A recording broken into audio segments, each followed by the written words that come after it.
All right, so we're going to go into the second segment of today's lecture or lesson.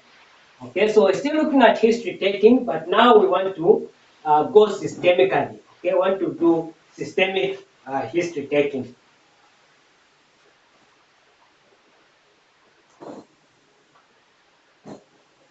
Now, like I mentioned earlier, we're going to be um, uh, doing these things consecutively, such that if we look at history, the next lesson for that system we look at examination. Okay, we look at examination.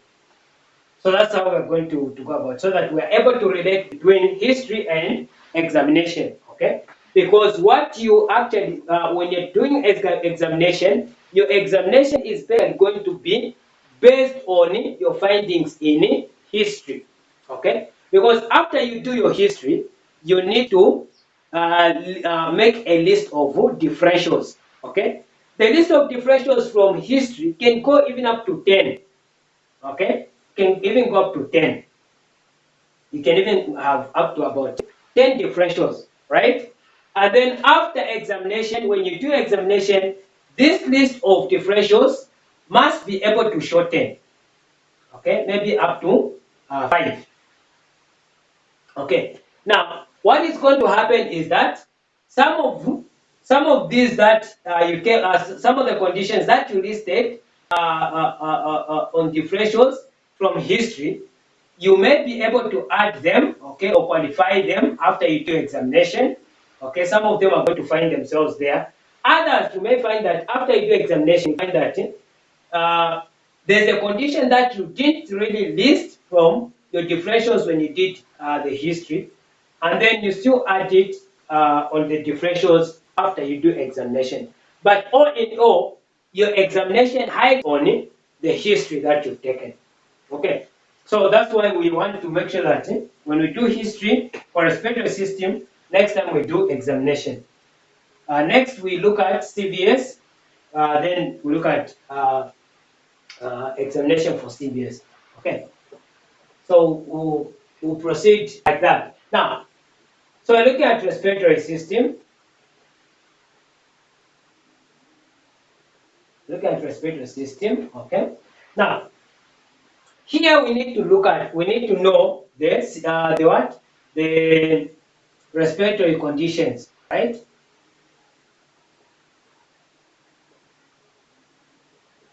Respiratory conditions. So basically we can classify them, isn't it? Now, the best way of remembering conditions or certain things is by classifying, okay? So for example, we can say we have infectious, okay, and non-infectious, right? And non-infectious. Under infectious, we can have, let's say, bacterial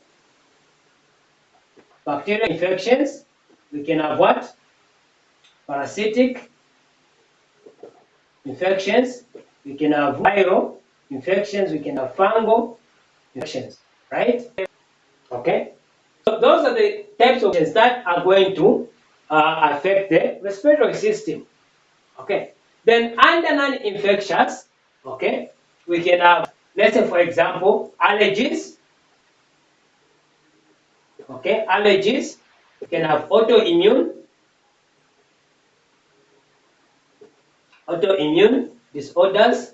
We can also have congenital, okay, congenital disorders. All right. We can also have what? Let's say tumors, or let's say we can say neoplasms. Okay, neoplasms can be benign and what? Malignant. Okay, malignant. Then we can also have what? Under this, by the way, we could probably classify them further as acquired or congenital and so on. Then we can also have those that are classified as COPD, okay? COPD, chronic pulmonary chronic obstructive pulmonary disease. Okay, so it's such. Right, so you can classify the conditions in such a manner. So what we are saying is that any of these conditions, any conditions that are falling under these classes, okay, under these types, they are going to cause certain symptoms that will make the patient come to the hospital.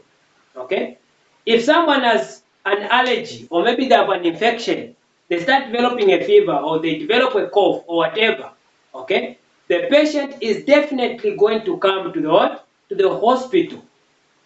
Okay.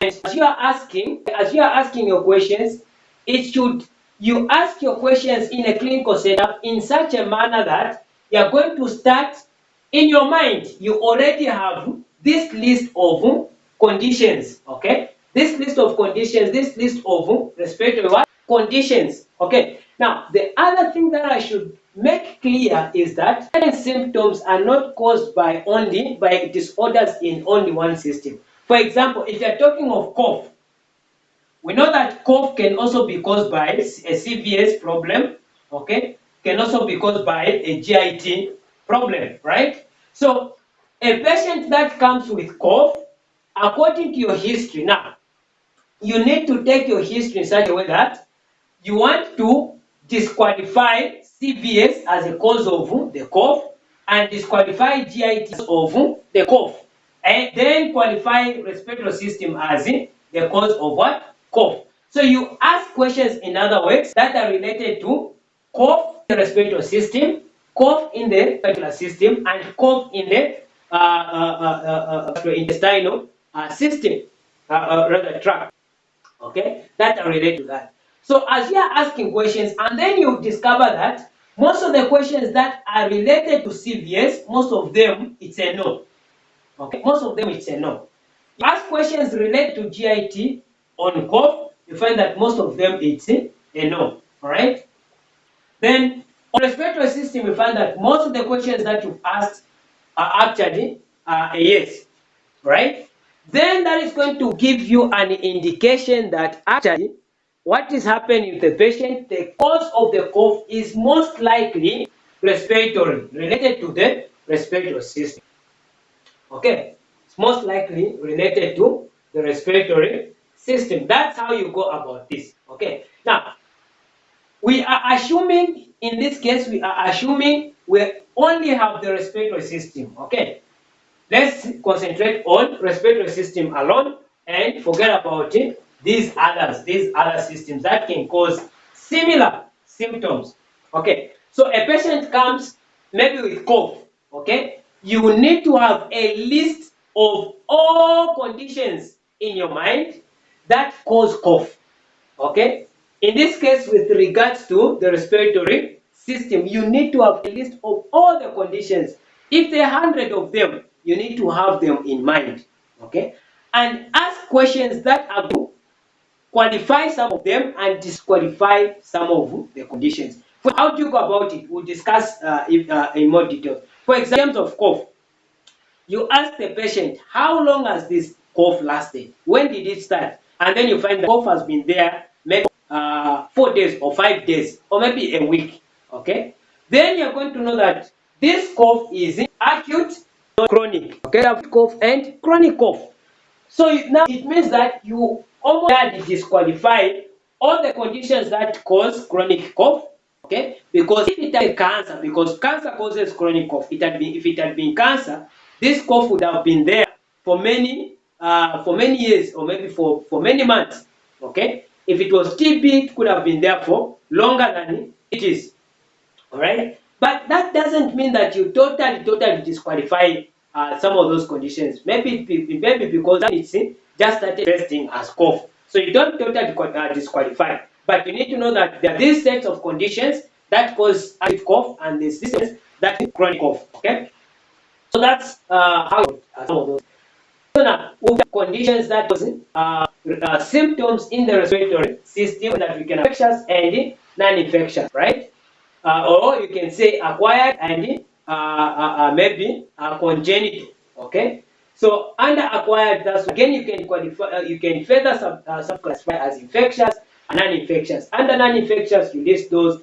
Under under infectious, you list this. Under non-infectious, you list those. Of course, not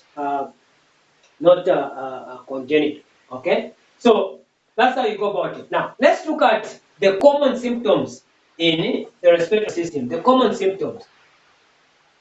Now here, you guys are going to tell me, because you did this in your clinical science. What are the common symptoms related to the respiratory system? Okay. What are the common symptoms related to the respiratory system? Okay, so number one. Okay, so dyspnea. Okay, cough. Yes, what else?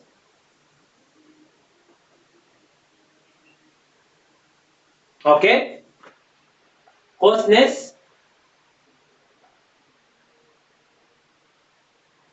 Hoarseness. Okay, what else? Chest pain. Okay, let's keep them coming. Okay, hemoptysis. Hemoptysis, right? What else? Fever.